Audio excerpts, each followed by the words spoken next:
कोपरगाव तालुक्यातील धारंगा रोडवर मुर्शेदपूर फाट्याच्या पुढे नरोडे वस्ती परिसरामध्ये आज रविवारी दिनांक 16 ऑगस्ट रोजी दुपारी 3 वाजण्याच्या सुमारास दोन दुचाकींची समोरासमोर धडक होऊन अपघात झाला।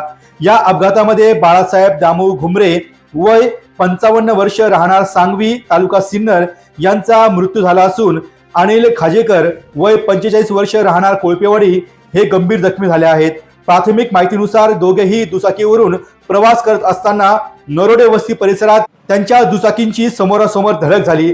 अपघातानंतर दोघांनाही तातडीने रुग्णालयात नेण्यात आले। घटनेची माहिती मिळताच कोपरगाव तालुका पोलिसांनी घटनास्थळी पोहोचून प्राथमिक माहिती घेतली।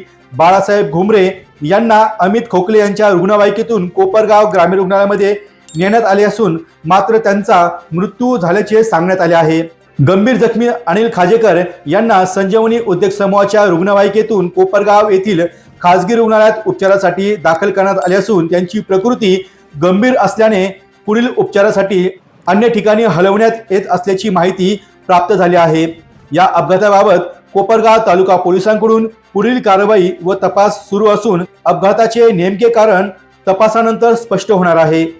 डी न्यूज वृत्तवाहिनी सामाजिक, शैक्षणिक, राजकीय, धार्मिक, सहकार, सांस्कृतिक, कृषी या सर्व चालू घडामोडींचा वेध घेणारी वृत्तवाहिनी डी न्यूज वृत्तवाहिनी, वेध वर्तमानाचा।